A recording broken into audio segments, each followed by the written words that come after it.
Welcome everyone to the second lecture or second session of microwave engineering. With this session, we will start first module of our microwave engineering subject. So the first module is Introduction to Microwaves. For this, I have used two reference books, Microwave Engineering by David Pozar and Microwave Devices and Circuits by Samuel Liao. So let's begin with the basics of microwaves. What is exactly a microwave? Or in other words, define microwave. So how it can be defined? The proper definition of microwave can be given as microwaves are a form of electromagnetic waves or radiations with wavelengths ranging from 1 meter to 1 millimeter. At the same time, frequencies between 300 megahertz to 300 gigahertz. So this is the definition of microwave. As you can see from the definition, wavelength is ranging from millimeter to actual meter. It's not restricted to micrometer, and that's what it is mentioned in the next point. The prefix micro in microwave is not meant to suggest a wavelength in micrometer range.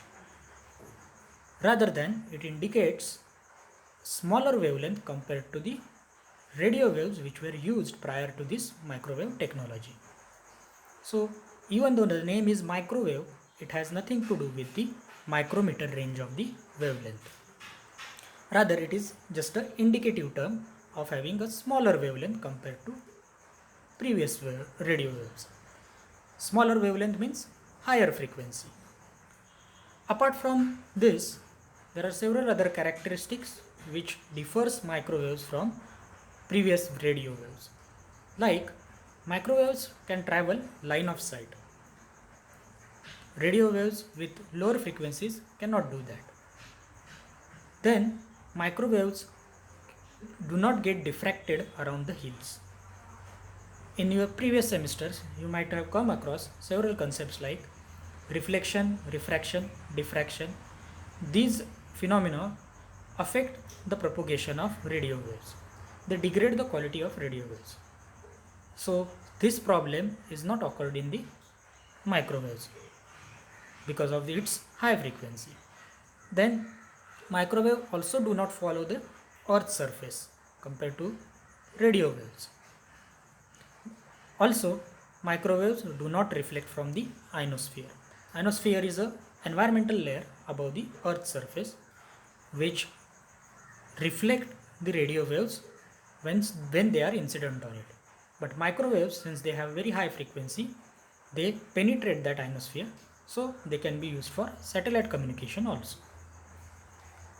So terrestrial microwave links or microwaves can be used for range about 40 miles.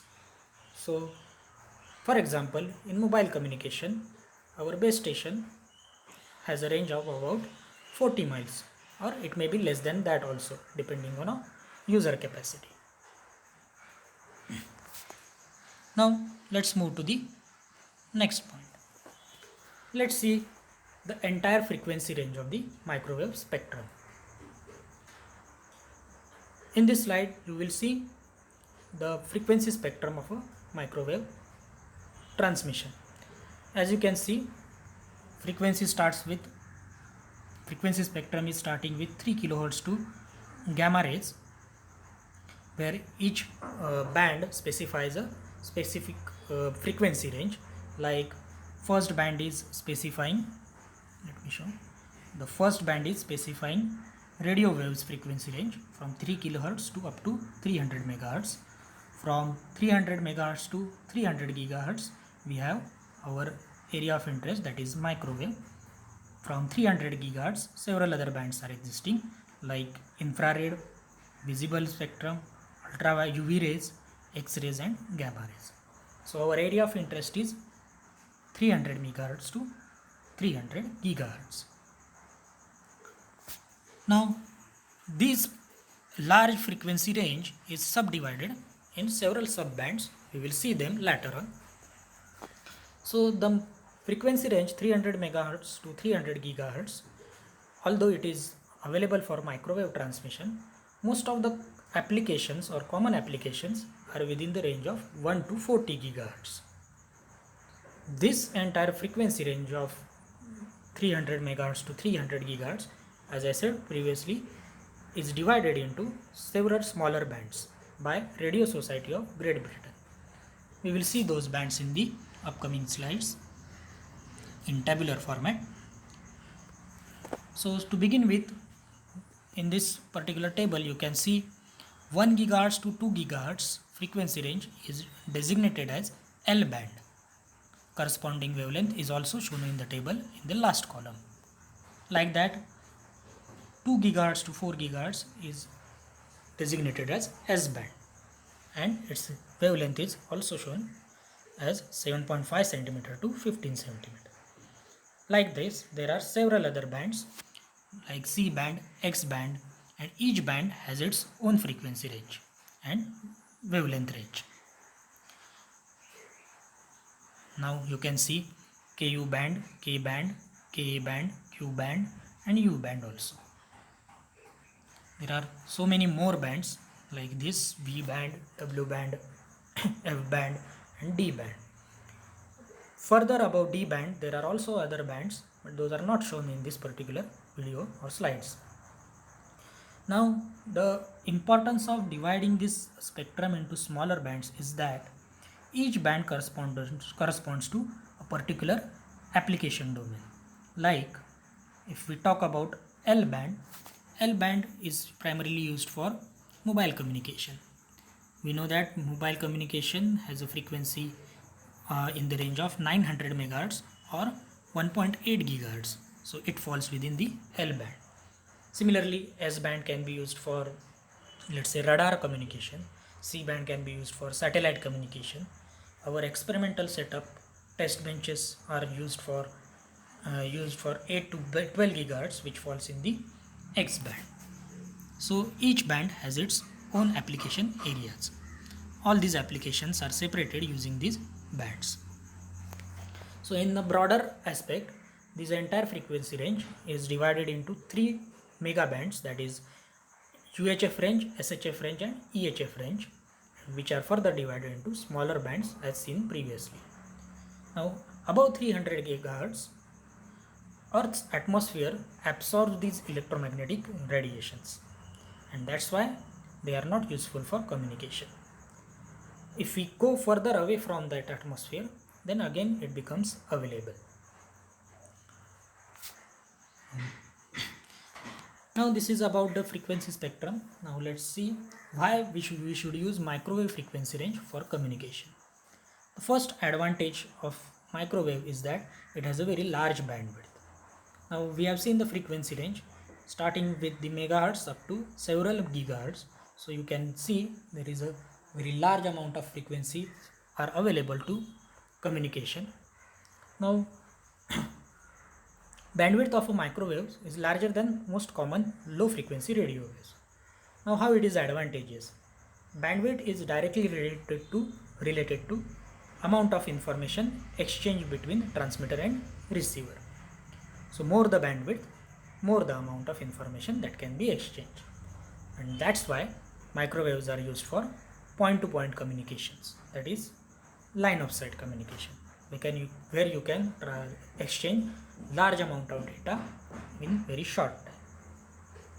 Okay, so that is the first advantage, large bandwidth. Second advantage, microwaves have a better directivity. This concept comes from your antenna subject. You can recall the concepts of directivity, beam width, bandwidth, and so on. Now at microwave frequencies, signals with microwave range exhibit better directive properties. Why they exhibit better directive properties? Because as frequency increases, wavelength decreases.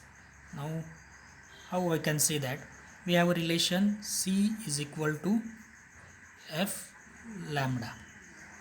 Now if F increases, lambda has to decrease so that C will be constant. So as frequency increases, wavelength decreases, and because of this, directivity increases. Relation between wavelength and directivity is again inverse relation. That is, wavelength is inversely proportional to directivity, and beam width decreases.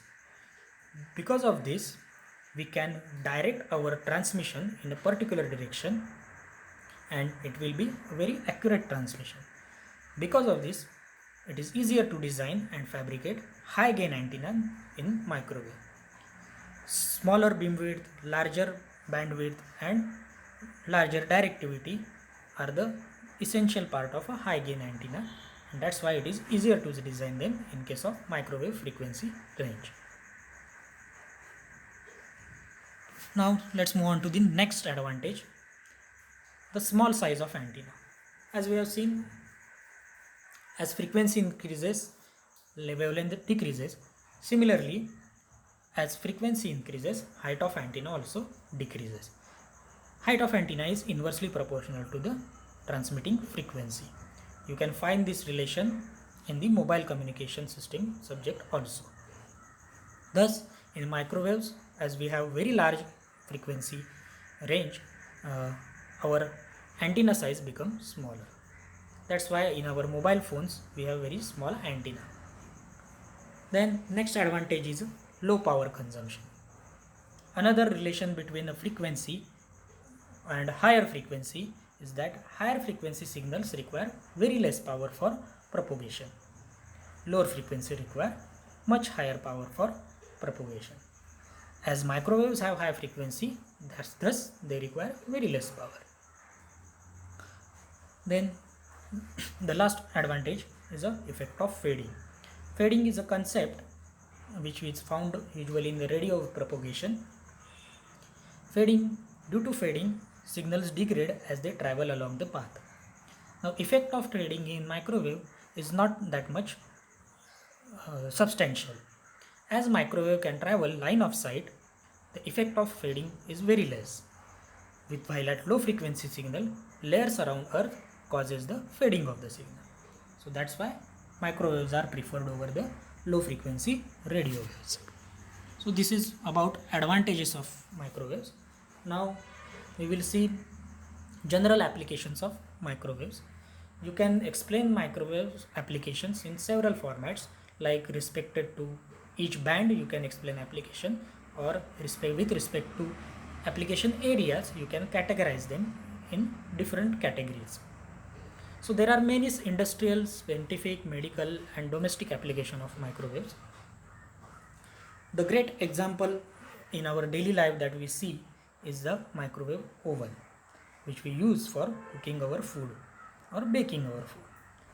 But broadly, the applications of microwave are categorized into 4 parts. First is communication, then remote sensing, then heating, and then medical science. Let's see them one by one. First is a communication. As discussed previously, different bands have a different applications.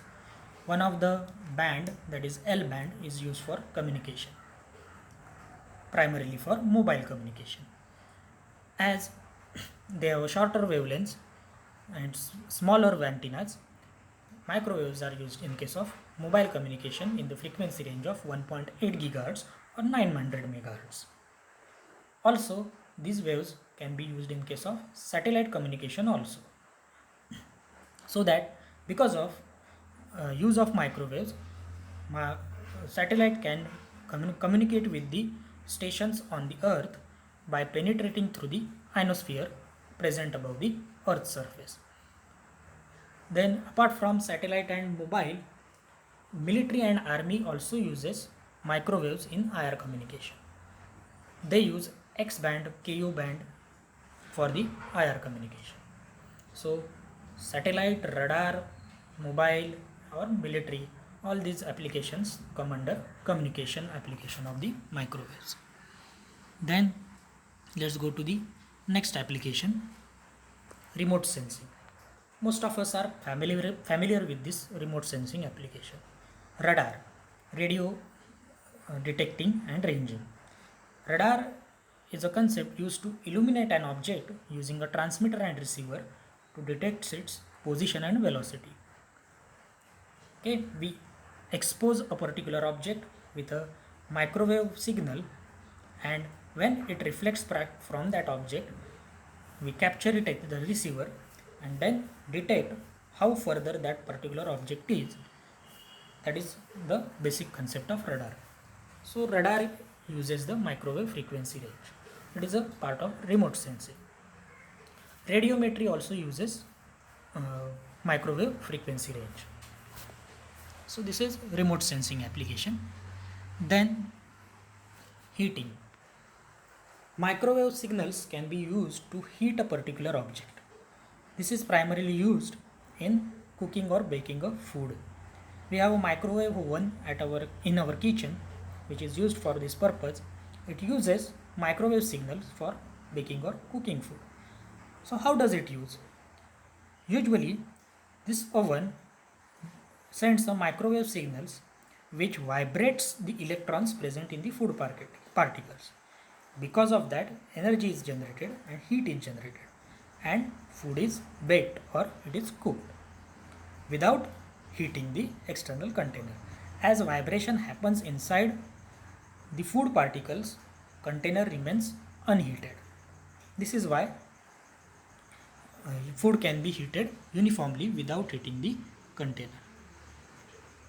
Another application of heating can be used in the next type of application, that is medical science. Medical sciences use microwave's heating properties for curing diseases. Affected areas are exposed to microwave radiation, which burns the affected cells, which are not required on a human body, and that can be a major application of a microwave in the medical science field. Microwave also have other medical applications such as diagnosis of and various therapies of the medical patients. Other applications of heating property are drying, pre-cooking and moisture leveling. You can find so many other applications of microwave. Applications of microwave are not restricted to these 4 categories. You can further explain them. In the next slide, we will see summary of all the applications of microwave. In this diagram, you can see it is microwave applications divided into 4 categories: communication, radar, industrial, biomedical, heating, and each application has a certain subcategory like satellite communication,